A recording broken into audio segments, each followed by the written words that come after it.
pangat ng lighting. Yeah, so, welcome back sa ating BL. PBTL. Yes. Oo. Legit naman tayo ng mga nakarana. Hindi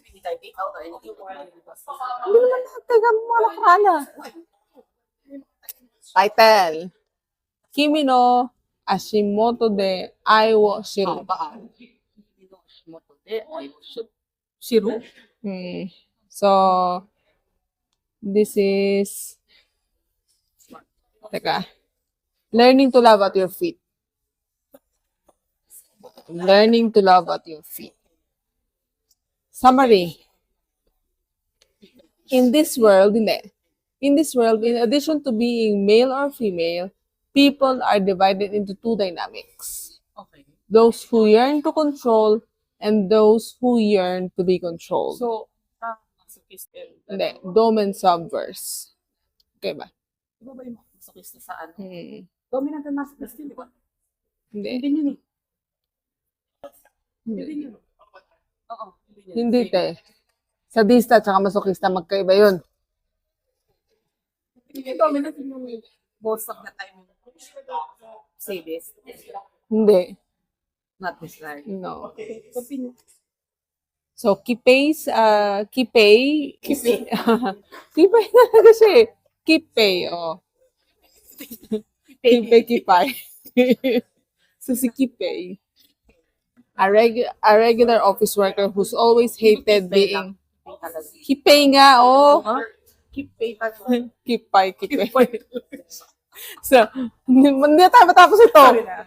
Kipay. A regular office worker who's always hated being the latter, those who yearn to be controlled.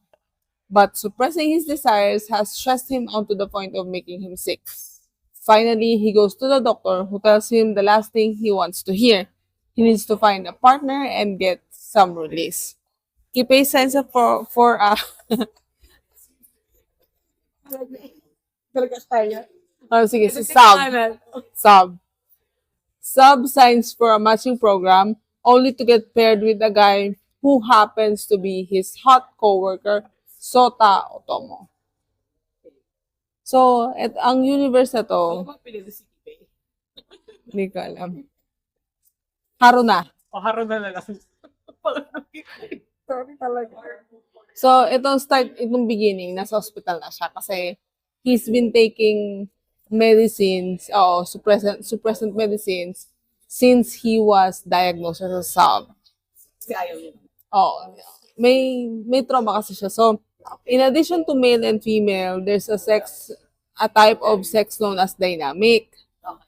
So, dynamic can be divided into two broad categories, sub and dom. So, para talaga omega version ng dating nito, pero ibang categories. Doms who wish to control others and sub who instinctively wish to be controlled. So aside from doms and subs, there are normals who are low in desire and make about half of the population, and switches who can switch between sub and dom attributes. So the switch are extremely rare. Never pa akong nakabasa ng actual switch. Pero meron sa isang nabasa ko na, pero ano siya, he's a side character. He's a villain in a way. So, desires varies across individuals. Those with strong desire can, when left unsatisfied, experience illness or disturbances in their autonomic nervous system. So, parang ang omega din na kapag in-drought, parang ganyan. Hindi, walang ganun. Somewhat, yes. Pero ito hindi eh. Pagka hindi ka na-satisfy, saka ka magkakasakit. So, taking a toll on their body, this is generally treated by either taking medication or finding an opposite dynamic partner to provide a regular outlet for the desire. So, if they don't release, so nausea, insomnia, dizziness, irritability, lethargy, so in a sense, yes. Etong si Haruna, nagkaroon kasi siya ng trauma nung bata siya. Nung Before they were Early ba yan? middle school. Parehas. So, pares ng Omegaverse. So, when he was in middle school, him and his friends watched porn. And dun sa napanood nilang porn, extreme siya. So, ngayon, hindi lang yun. So, ngayon, syempre yung mga friends niya, tinatawanan yung mga sub na gano'n yung gusto lagi sinasaktan, ganyan. So, ngayon, nung nalaman niya na sub siya, he's really against it. Ayaw niya ipaalam sa kahit sino na ganun siya. Tapos, accidentally, Parents ang nakakalam. hindi. Not necessarily. Hindi kasi di ba yung sa Omega first kailangan nila i-inform yung parents. Hindi naman. So, incidentally, yung ate niya, Dom. So, may dinala sa bahay na sub na partner. Hindi, pero parang nagalit yung ate kasi may sinabi siyang masama na parang, basta may sinabi siyang, oo, may sinabi siyang hindi maganda. And nagalit yung ate.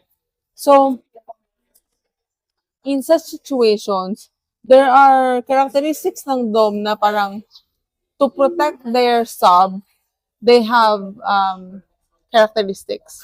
So, meron silang glare, tinatawag. So, yung glare, parang they force the sub to submit. Deadly stare yun. Oo, they faint. And dahil nga sa galit ng ate, nagamit na siya noon, hinimatay siya.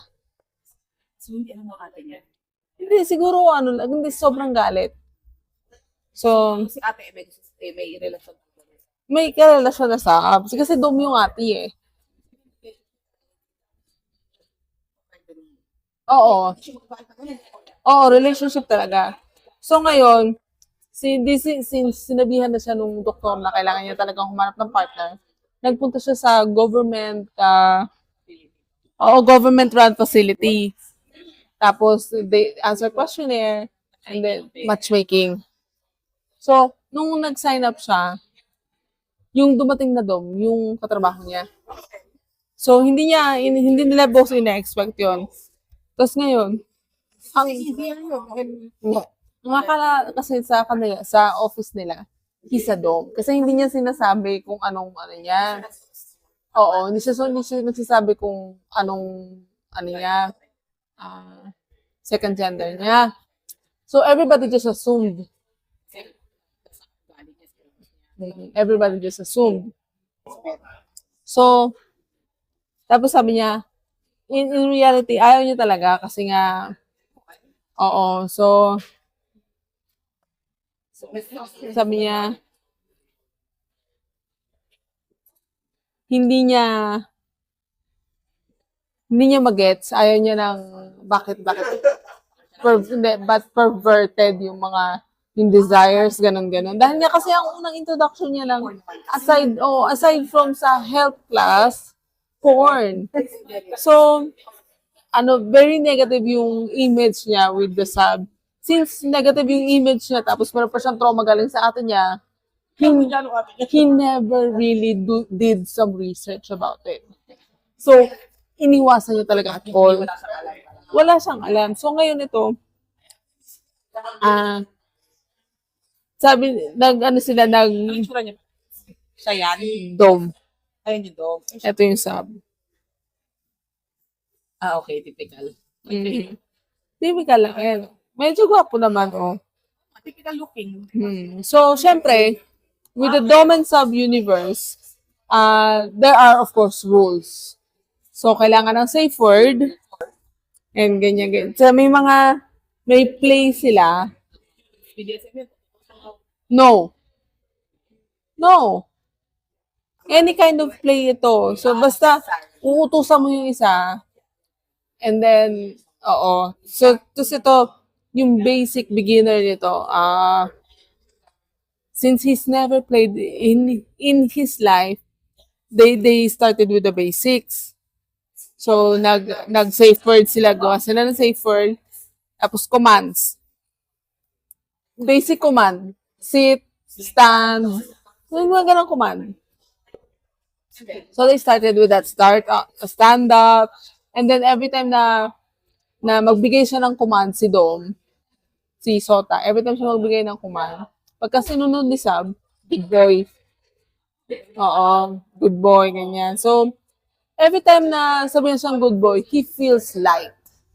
Narinig siya. Oo, nare-release yung ano niya, yung desire. Oo, kasi to be satisfied. Oo.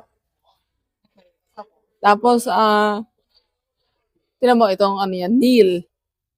Susundin niya lang. Oo, susundin niya lang. Oo. Just look me in the eye. That's well done. Tapos he feels light. He feels happy. He doesn't understand why. Wait, yun yung nature niya. Oo, yun nga yung nature niya. So, Kala niya kasi talaga sexual. oo. Tapos yun, Sorry na po. Lord, hindi talaga humunod sa langit. tapos may tinday silang isang play na sit on his lap and then he tried touching him. Tapos na-realize ni Dom na parang against yung katawan niya doon. So, medyo masyadong perceptive si Dom. Oo, very perceptive si Dom. Tapos, after nun, sabi niya, good boy. Tapos na yung play nila. Sabi niya, that's all? Parang, is that all? Parang gano'n. Siyempre, ina-expect niya. So, yun, sinabi niya, ito yung napanaginipan niya yung sa atin niya. Tapos yun, ever since then, nag-start na sila kumain ng lunch together kasi sabi niya na, it's better if we do it every day na. Ano lang naman, after nila mag-lunch, simple sit, tapos kneel, oo. Tapos para lang ma-release ba daily. Hindi, ma-release daily yung Okay. na may play daily. Tapos, parang hindi, gano'n, blah, blah, blah. Ano ata dito? And then some point, kwento niya kay I don't think so. Kasi hindi naman dati ganito yung ako eh. Nung nanganak lang ako eh. Anyways, going back. So anyways, nag-research na ng konti ito si kuya mo, o si Sab. Okay, nag-open up na siya sa idea. Oo, so nakakabasa siya na of course, merong punishments and all that, ganyan. So, napapaisip siya ngayon na, nung inimbita siya sa bahay ni Dom, he did some things na feeling niya he should be punished for. Kasi parang sinabihan siya na magbili ng wine, mali yung wine na nabili niya. Tapos may sinabi yung lalaki nakabasag siya ng plato. So he was expected to be punished. Kasi since nabasa niya na may punishment, kasi sabi, the sub would feel good. Punished. Oo. When he did something wrong, he's punished. And then, Smart pa rin ng play yung punishment eh. oo. Hindi. Pero kasi, nabasa niya nga na, nabasa niya na, sabi niya, shouldn't I be punished? Ganyan. So, pero ang niya naman, ang sa isip-isip ni Dom, na parang hindi siya gagawin, hindi niya pa naisip gawin yon. Pero, tawag dito, at some point, nakakaramdam na si Dom ng parang, parang gusto niya na talaga na i-overpower si Yes, yun naman kasi Oo. talaga niya. So, Sa pagsunod. tapos, siyempre, ang niya na, ayaw niya na, since sabi niya nga na, I will treasure you, I will not hurt you, blah, blah, blah, ganyan. I will not do anything you don't want. After nun, iniwasan siya. Parang feeling niya, iniiwasan siya laging busy, ginagawa, hindi na sila kumakain ng lunch together, pero araw-araw pa siya ginagawa ng lunch, yung ganun. Kasi ginagawa siya lang yan? Oo, ginagawa siya yung lunch back. Since everyday sila kumakain before, 3 set ng lunchbox yung dala-dala ni Dom. May spare. Hindi, yun lang yung, nung kakain silang dalawa. 3 tier. Oo, 3 set nga yun. Kasi iba-iba eh. Okay. Tatlong set ng bento. Magkakapatid Nag-share ba sila ganun? dalawa. Oo. Pinapakain niya say, blah, blah, blah. Tapos ngayon, since hindi sila magkasabay kumakain, dinadala nila ng bento, isang bento. Tapos, um, napansin niya na parang, parang iniiwasan ako nito. Pero parang hindi, kasi nakita niya naman talagang busy.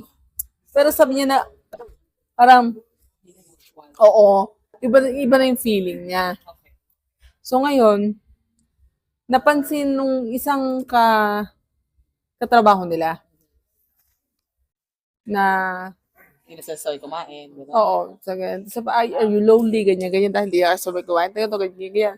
Tapos, nag-receive siya ng text galing sa atin niya. Since nasabi niya na nung nandun siya sa bahay ni Dom, Sinabi niya sa atin yan. hindi, sinabi niya kay Dom yung nangyari sa kanila nung ate niya. Okay. Mm. Kasi nag-try tumawag yung ate, hindi niya sinagot. Tapos ngayon, nag-message ulit yung ate niya. Sabi, uwi daw sa bahay, may sasabihin, ganyan. So, umuwi siya. And then, sabi yung ate na ikakasal na sila. Dom? Oo, hindi, nung Ay, Sab. Ikakasal na sila, ganyan. Tapos itong si Sab pala, doktor. Okay. Doktor si Sab. So, parang napansin, nung nagiinuman silang tatlo na lang, napansin ni doktor na, hindi, na it seems like he found a good partner. Kasi sabi niya, it's based on my observation na, Lighter na yung lighter na yung feeling sa'yo, parang, it's obvious. Oh, it's obvious na, ano yung pagkakasabi niya?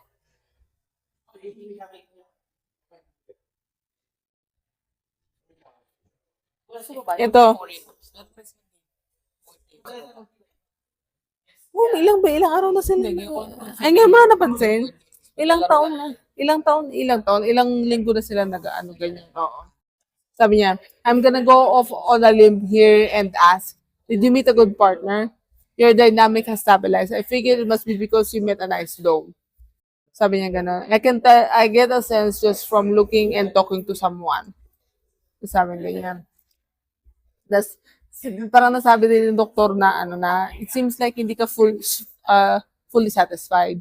So sabi ni Sab na, feeling niya kasi na gusto niya pang to do more. Pero parang nag-hold back na kasi to si Dom. So, hindi siya fully satisfied. So, sabi ni doktor na, ni Doc Sam na, sabi niya na, sabi niya na, naiintindihan niya yung nangyari before kasi it seemed like he's not aware kasi talaga eh. Yung sabi niya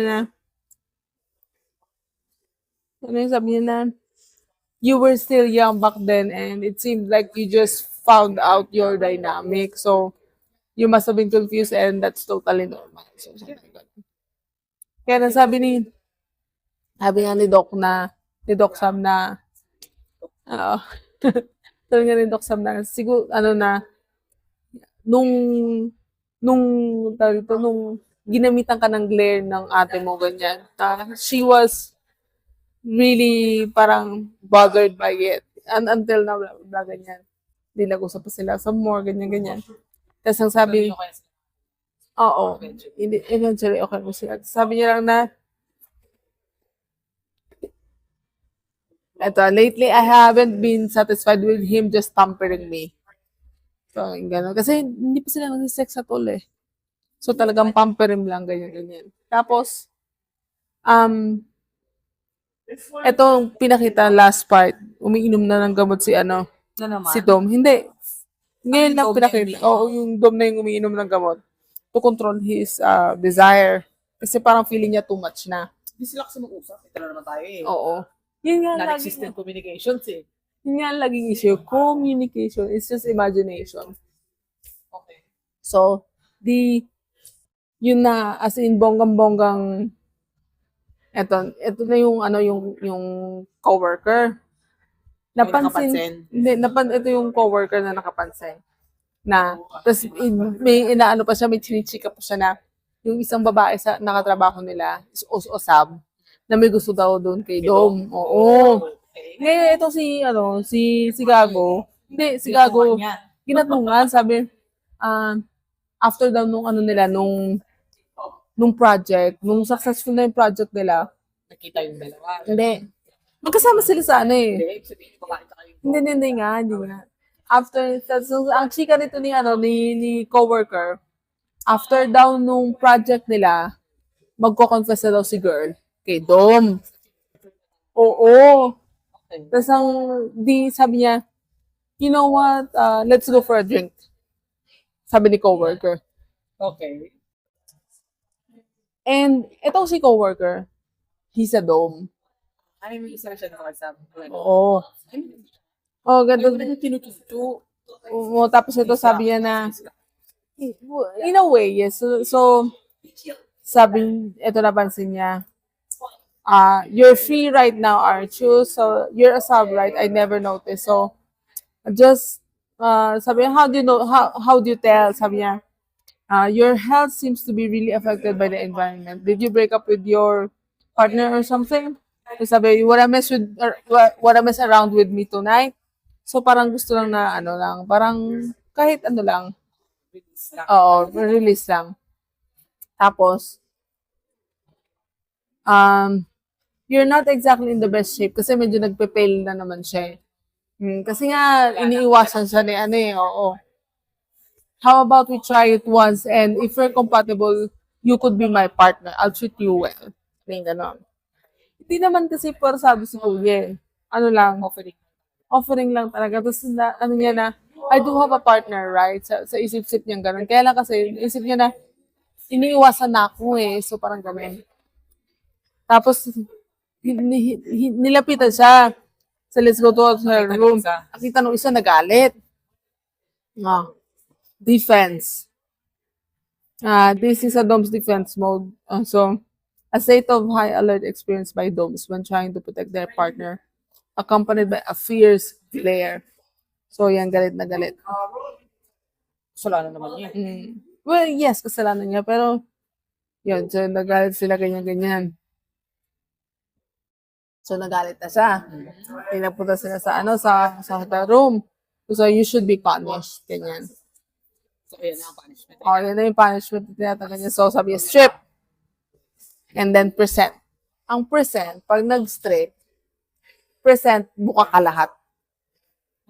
Like, really showing yourself. Yung, alam mo yung parang, yung pagka, Pusa.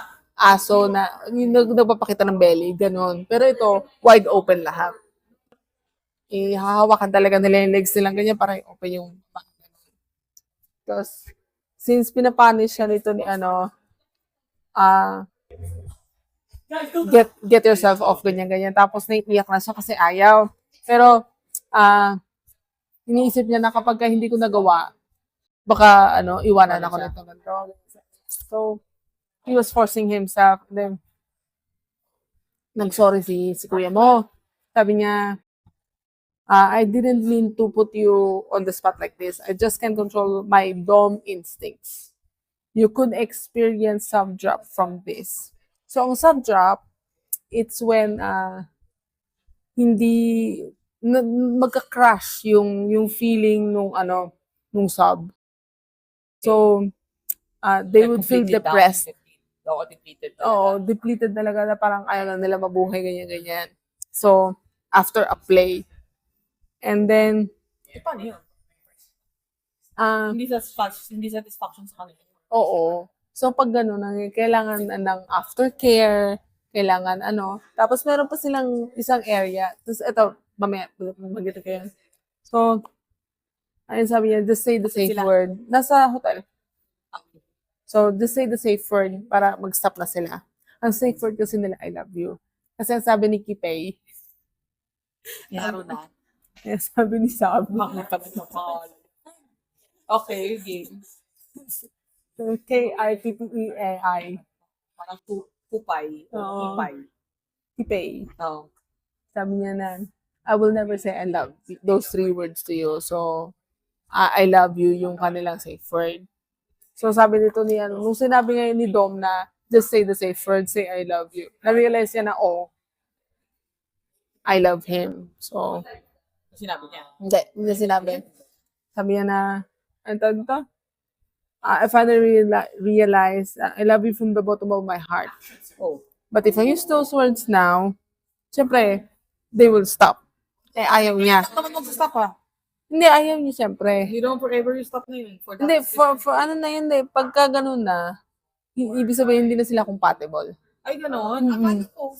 Di ba gano'n usually safe word? Oo, ganun usually ang safe word. Kasi Play lang. once na magsabi ka na ng ng safe word, ibig sabihin nag-cross the line na yung yung Dom. So hindi na siya safe for both of you. So it's better to it's better to separate ways. Kasi imagine mo halimbawa sa isang relationship, yung typical relationship, pag sinaktan ka na, sabi mo ayaw mo na. So parang ganun yun eh. You cross the line. Normal na, diba, safe word. For that specific play. Oo, hindi kasi kaya lang kasi kapag sinabi mo na yun, ibig sabihin hindi na talaga safe. So, pag ibig sabihin, di ba kasi yung mga, meron kasi ibang, dom and sub na therapy talaga. Totoo kasi yun eh. So, doon may safe word. Pero it doesn't mean hindi natutuloy na siya pa rin yung doktor mo. Hindi kasi, ganito kasi ang thinking nila. Kapag ginamit mo yung thinking nila sa mga Hindi. in general. Ang thinking nila kasi kapag ginamit mo yung safe word, ibig sabihin, umover na Hindi, yung... Kaya ginagamit ang safe word. Kasi nga, sobra na dun sa Oo. limit. Ibig sabihin, the person went over. Oo. Ibig sabihin, hindi na kayo compatible. Kasi dapat alam mo, hindi. Sabihin, hindi ba yung dahil lang sobrang sa akin? Yan, hindi ko na kasi kaya. Hindi. Kasi dapat alam ng partner mo kung ano yung limit mo eh. So kapag sumobra ka na, parang mawawala na yung trust. Na, like, in the next few plays, baka ganun ulit ang mangyari. Di ba? Sumobra na ng bonggang-bongga hanggang sa pampatay ka na. Parang ganun. So, ito na yung last chapter. 5 chapters na talaga siya. Ang daming extra, no? 27 po. So, okay lang, kasi first time mo di-discuss yun sa maraming mga kailangan i-explain. So, nung na-realize niya na mahal niya na nga doon si kuya mo, si Dom. So, he was able to calm. Kasi, tapos, sinabihan siya ng good boy. And then, I'm so happy, my body feels warm. Ito yung subspace, isa pa. So, may subspace. Yun naman yung super elevated. Oo. An all-consuming state of euphoria that may be experienced by a sub under the control of a dom. So, yun yung super happy ka naman. And you feel really nice, you feel really happy, and parang Parang naka-drugs. Exactly. Parang kang high na high. Tapos yung afternoon, since sobrang pagod, makatulog ka. So, yun yung, parang pinaka happiness sila. Tapos, umamin to ngayon si Dom na, ever since the first day I met you, I fell in love with you for, like, love at first sight. So, una pala sila nakita sa bus. Kasi nga office mate sila. Hindi pa sila office mate noon. Parang, first day pa lang yata sa trabaho niya. Office mate sila. Hindi pa sila like, introduced and everything. So, nagkita sila sa train yata sa bus. Nasiksikan na, sabi niya na siya, nasusuka siyang ganyan. Tapos, Pinrotektahan. Pi- Pinrotektahan. Yun na yun. Pinrotect siya. Oh. Sinubukang protektahan siya ni Kitay. Hindi. Si Dom yung sinubukang protektahan. Baliktad. Oo, so na-mesmerize kayo to si Dom na parang, na parang, this person is really good, blah, blah, blah, yung love at first sight. Kaya lang kasi, nung pasok niya sa office, ang kumakalat niyan, chika-chika, Dom, ito si Sab. So, kaya iiwasan niya. Kaya he was really happy when they matched together dun sa government matchmaking facility. So, in the end, itong last chapter na sila nag-Jojo eh. Ah, okay. Oo, so like very happy sila, ganyan. They changed their safe word to I hate you. Ah, okay. Instead of I love you because sabi niya, I would never say those words. Pero yun din yung sinabi niya nung una. So parang, anyways. So yun, may nangyari sa kanila na ganyan. And then may kasamang a little bit of punishment. Like, 10, Slaps sa puwet. oo. Ang tawag doon? Spanks. So yun. Ganun lang. Yun yung punishment niya. Oo. Tapos, usual sa Dom Sub Universe na to show ownership, they were given a collar by the sub, by the Dom. So, so, well, in a way, ito, Diba? Kasi di ba, pag Omega ka, kailangan may color ka. well, yes. So, yun. In this case, kasi since Dom and Sub Universe na, it shows ownership. So, hindi protection, ownership. So, yeah. Yun na yung storya. So you like it because? Ano siya, hindi siya super angst. Plus, sa akin, first time ko narinig yung story. So, at the moment, hindi siya sing laganap ng Omegaverse. Okay. But it's getting there. Not Kasi yet. feeling ko konti yung pwede mong magamit na stories na related nito. Kasi, yun na yun. Well, Unlike sa Omegaverse na Omega and Alpha, you can mix and match. Yung dadalawa lang eh. oo. Imposible naman sub to sub, dog to dog. Pwede din. But they won't satisfy each other that way. Well, yes, true. Pero pwede yung isa sa kanila maging switch eh. I-switch yun eh. Ang point ko is tong. Well, true naman, true. Unlike yun, pwedeng alpha-alpha, diba? Omega-omega. Yan, hindi talaga pwede eh. Kasi yung nature nila mismo ang against it. Oo. So, hindi ko din alam na kung merong ganong storya at all. So, kaya kasi napaka-konti pa lang na nababasa ko. Siguro wala pang 10. So, very, very few. Okay. Tapos meron pang isa guide verse naman. May isa pang Ano yun yung may virtual ganyan-ganyan? No. O, next time na yun. So, for now, That is all for our BL at CBL. Bye!